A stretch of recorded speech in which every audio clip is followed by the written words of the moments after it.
Infection control society آپ کی صحت کے بارے میں، آپ کی فیملی کے بارے میں مضامین پیش کرتی ہے، جس کے ذریعے آپ آگاہی حاصل کر کے اپنی اور اپنی فیملی کی صحت کو بہتر بنا سکتے ہیں اور بے شمار خطرناک بیماریوں سے بچ سکتے ہیں۔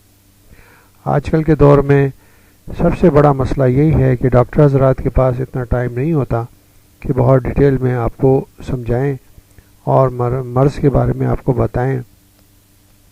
تو بہتر یہ ہوتا ہے کہ آپ بھی اپنی کوشش کر کے I C S P infection control society کی سائٹ کی اوپر مضامین سن کر اپنی معلومات میں اضافہ کر سکتے ہیں۔ ویکسینیشن کی اہمیت کے بارے میں 5 مضمون پیش کیے جا چکے ہیں۔ چھٹا مضمون آپ کی سماعت کی نظر ہے، وہ بھی گردن توڑ بخار یعنی کہ میننجائٹس اور سیپٹیسیمیا کے بارے میں ہے۔ گردن توڑ بخار، میننجائٹس اور خون کی زہر آلودگی سیپٹیسیمیا دونوں انتہائی خطرناک قسم کی بیماریاں ہیں جن کا باعث ایک ہی قسم کے جراثیم میننگوکوکل گروپ سی کے جراثیم ہوتے ہیں۔ ان بیماریوں سے بچاؤ کے لیے بچوں کو 3 ماہ، 4 ماہ اور پھر 1 سال کی عمر میں میننگوکوکل سی کے ٹیکے لگائے جاتے ہیں۔ شارٹ فارم میں مین سی کہا جاتا ہے اس کو۔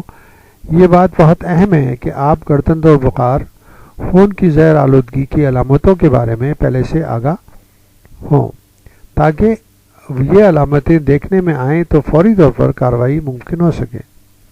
ان دونوں امراض کے ابتدائی علامتیں نزلہ، زکام سے ملتی جلتی ہیں، جس میں بخار، الٹی، چڑچڑاپن اور بے چینی ہوتی ہے۔ تاہم مریض کی حالت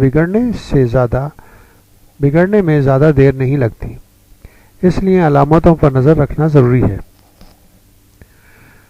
گردن توڑ بخار کیا ہے؟ گردن توڑ بخار دراصل دماغ کی اندرونی جھلیوں کا انفیکشن ہوتا ہے۔ اس سوزش یعنی کہ انفلیمیشن یا سوجن کا سبب مختلف قسم کے جراثیم، وائرسز ہو سکتے ہیں۔ تاہم میننگوکوکل گروپ سی جراثیم سے بھی گردن توڑ بخار ہو سکتا ہے، اور یہی جرثومیں خون کو زہر آلودہ یعنی سیپٹیسیمیا کرنے کے علاوہ اس جھلی کو متورم کر سکتے ہیں، یعنی کہ سوجن آ جاتی ہے، جس سے دل محفوظ ہوتا ہے۔ اس مرض کو پیریکارڈائٹس کہتے ہیں۔ علاوہ ازیں جوڑوں میں درد، سوجن کی بیماری، آرتھرائٹس بھی یہی جراثیم ملوث ہوتے ہیں۔ خون کس طرح زہریلا ہوتا ہے؟ میننگوکوکل گروپ سی کے جراثیم جب دوران خون میں شامل ہو جاتے ہیں تو ان کے پیدا کردہ زہریلے مواد یعنی زہر سے خون میں سڑان یا تعفن پیدا ہوتا ہے، اور یہی سیمیت خون کا زہریلا پن ہوتا ہے۔ چونکہ دوران خون کا پورا نظام اس سے متاثر ہوتا ہے، اس لیے سنگین صورتحال ہنگامی علاج کا تقاضا کرتی ہے۔ خون کے زہر آلودہ ہونے کی ابتدائی علامتوں میں ہاتھ پاؤں ٹھنڈے ہو جانا، جلد کی رنگت پھیکی پڑنا، الٹی ہونا، مسلسل غنودگی کی کیفیت جس میں مریض کو جگانا دشوار ہو شامل ہیں۔ قابل ذکر بات یہ ہے کہ یہ ساری علامتیں اچانک فوری طور پر سامنے آتی ہیں۔ شیر خوار بچوں میں علامتیں۔ دودھ پیتے بچوں میں گردن توڑ بخار کی حسب ذیل علامتیں دیکھی جا سکتی ہیں۔ بہت تیز آواز سے رونا، جس میں کرہانا اور سسکی بھرنا بھی شامل ہے۔ گود پہ لینے سے ان کی بے چینی اور بڑھ جائے۔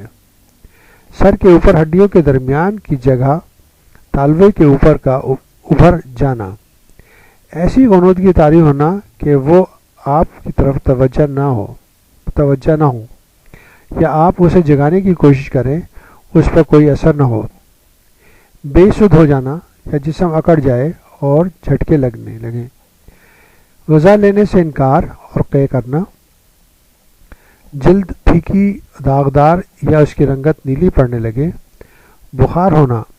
شیرخوار بچے اگر خون کی زہر آلودگی کا شکار ہوں تو ان کی سانس تیز یا بے قاعدہ ہو جاتی ہے، جلد کی رنگت پھیکی یا نیلی پڑ جاتی ہے، یا دھبے نمودار ہوتے ہیں، ٹھنڈے ہاتھ پاؤں کے ساتھ بخار، کپ کپی، غذا سے انکار اور الٹی، سرخ یا بینگنی رنگ کے دھبے جنہیں اگر شیشے کے گلاس سے دبایا جائے تو اپنی جگہ برقرار رہیں، پٹھوں یعنی مسلز اور جوڑوں یعنی جوائنٹس میں درد، نیم غنودگی کی کیفیت یا بے سود پڑنا بھی سیپٹیسیمیا کی علامتوں میں شامل ہیں۔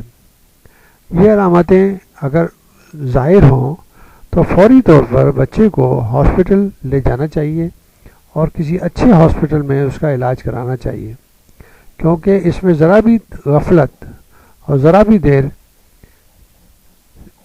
کرنے سے موت واقع ہو سکتی ہے، اور وہ ہم جو بار بار یہ کہتے ہیں کہ time is last life is last, وہ بھی یہاں پر ضروری آپ کے سمجھ میں آنی چاہیے کہ اگر وقت نکل گیا تو پھر کچھ نہیں ہو سکے گا۔